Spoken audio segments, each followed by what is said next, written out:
পাইলটের ভুলে নয়, বরং যান্ত্রিক ত্রুটির কারণেই ভারতে গত মাসে ভয়াবহ বিমান দুর্ঘটনায় বিধ্বস্ত হয়ে থাকতে পারে এয়ার ইন্ডিয়ার ফ্লাইট AI-171।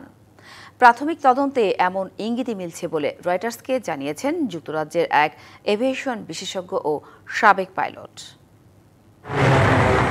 বিমানের ককপিটে তখন তীব্র উত্তেজনা।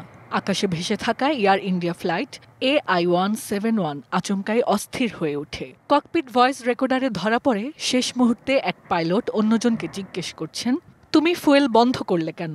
অপর পাইলটের জবাব, আমি করিনি।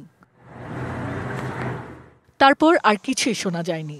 কিছুক্ষণের মধ্যে বিমানটি বিধ্বস্ত হয়। প্রাণ হারান যাত্রী ও ক্রু মিলে 260 জন।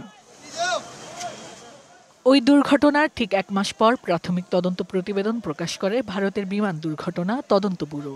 ওই প্রতিবেদন বিশ্লেষণ করে বার্তা সংস্থা রয়টার্সকে সাবেক পাইলট ও এভিয়েশন বিশেষজ্ঞ মার্কো চেন জানান, ইঞ্জিন কন্ট্রোল চিপে সিগন্যাল হারানোর কারণেই ফ্লাইট AI-171 বিধ্বস্ত হয়ে থাকতে পারে। প্রতিবেদনটি পাইলটদের সম্পূর্ণরূপে দোষমুক্ত করেনি। তবুও জ্বালানির কাট অফ সুইচ ভুল করে বন্ধ করে দেয়া পাইলটদের পক্ষে প্রায় অসম্ভব। সেটা হলে পুরো প্রক্রিয়ায় বড়সড় ভুল থাকত, কিন্তু এক্ষেত্রে তেমনটা হয়নি। জেনেক্সে শিফট করো, লাইফকে লিফট করো। প্রাথমিক তদন্ত প্রতিবেদনে দেখা যায়, বিমান উড্ডয়নের কিছু পরেই 2 ইঞ্জিনের ফুয়েল কাট অফ সুইচ অর্থাৎ একসঙ্গে বন্ধ হয়ে যায়।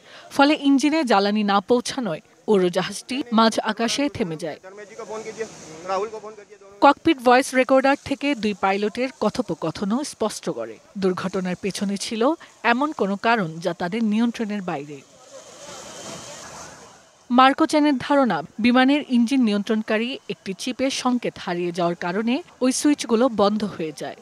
বিমানটির ইঞ্জিন প্রস্তুতকারী সংস্থা আগেই একটি সার্ভিস বুলেটিনে এই সমস্যার বিষয়ে সতর্ক করেছিল এবং রক্ষণাবেক্ষণের নির্দেশ দিয়েছিল বলেও জানান তিনি, যা ওই দুর্ঘটনার সাথে সামঞ্জস্যপূর্ণ।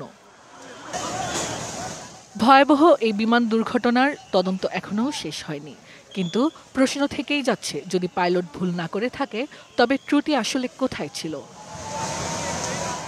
Hasna Akter, DBC news desk.